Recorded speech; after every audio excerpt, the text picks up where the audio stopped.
Good afternoon, everybody. Out in my Bedrock Carin Pro 2 sandals onto my second pair. The first pair, the sole come out and then up near the nose where your toes are. Come separated. I've glued it on 2 or 3 times, and so that's my backup pair. Put on the second pair. About 3 months of wearing it here in the Philippines, and it's coming unglued as well, so I've epoxied that back. See how well that holds up. I just did 3 or 4 hikes on it. But I'm not at the mall. I'm hiking up stuff like this, the mountains. I do about a minimum of 4 to 10 kilometers a day on average, sometimes 15 to 20 if I'm spirited enough to do that. I've been tapering it down as I've got older, but so that's where I'm hiking. This is the dry season, so rocks, mud, water, always sweating. So, and you kick stuff with the sandal or your toe, which may be causing some of the separation of the sole, but that's what you do when you walk or hike. So I think Bedrock needs to address that or look into that a little bit. Other than that, the sole's very grippy. Things I like about it: the fit's pretty good. The traction, sole traction is excellent. I give it a 10 out of 10. Don't know how it could get much better, but maybe it could. So very pleased with that, as you can tell. The adjustability is outstanding. The durability is now in question, with now 2 pair having issues.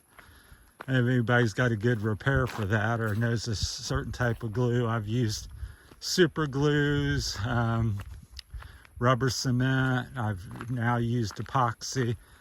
I haven't looked at that. It's hard to bend down and look at your toes, but it's maybe it will hold. But I've epoxied both pair that have failed. The other pair, both of them come undone. This one so far is just the left side.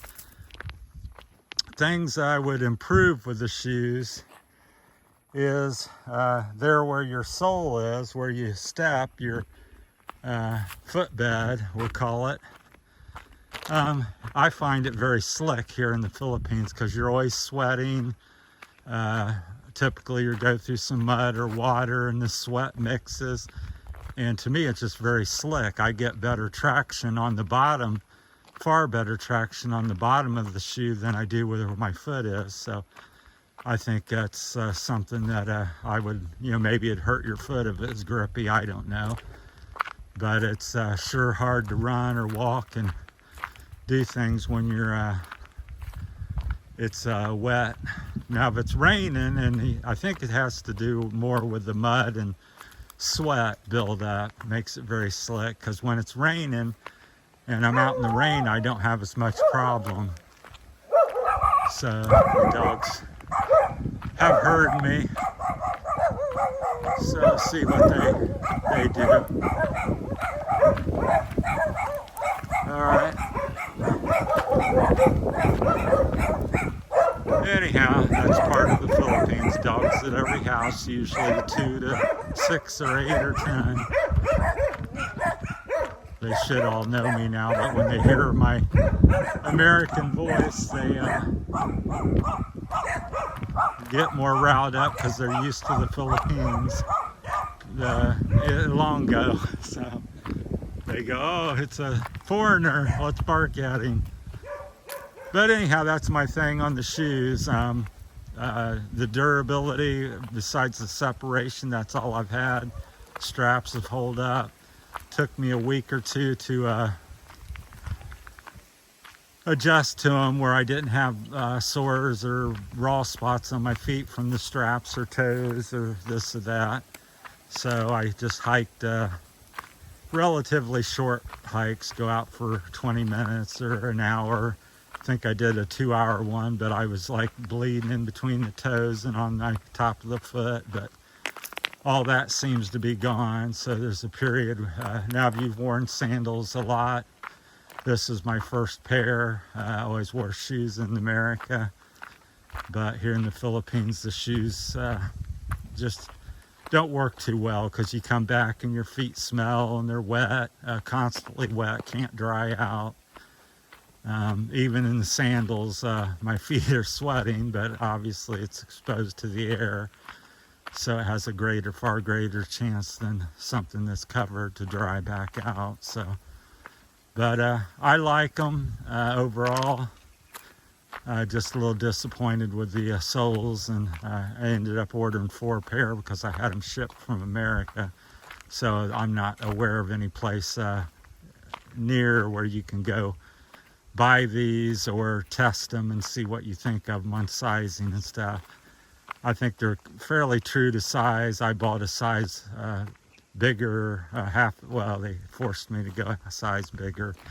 Or a half a size. I usually wear 12 and a half, and I got 13, but after getting them, I could probably wear a 11 and a half or 12. Probably fit me even better, but live and learn, but they're still usable. So that's my thoughts on it. So do a little better job with gluing it down or something, the soles, and if they could improve the traction of the footbed when you're wet. Obviously when it's cool out and you're dry and it's a perfect day, then no problem, but that's not the case here in the Philippines. I'm sweating all the time and my foot slips quite a bit on it.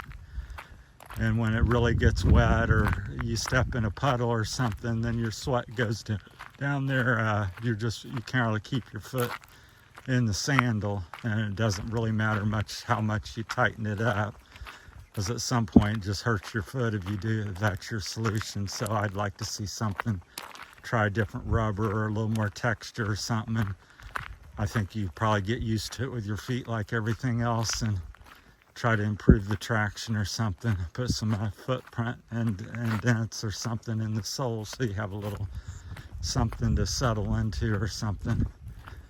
Not sure, but I would look into that. But anyhow, that's it from the Philippines. Yeah, and then the price is fairly steep. I think I paid $150. I'm trying to think what that is, 7,000 pesos or something. Really expensive for the Philippines.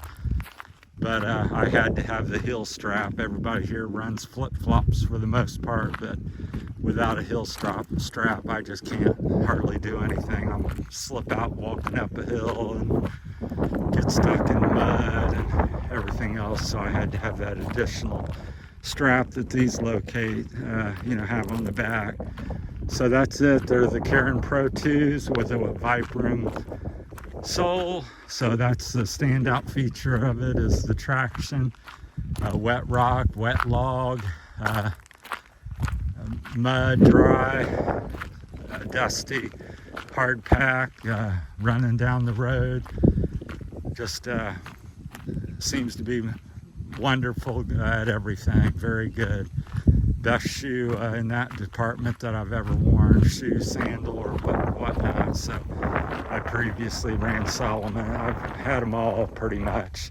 Adidas, you name it, I've had it. Nike. Had a lot of running shoes, trail shoes, and that type of stuff. So hundreds of different types of shoes in my lifetime.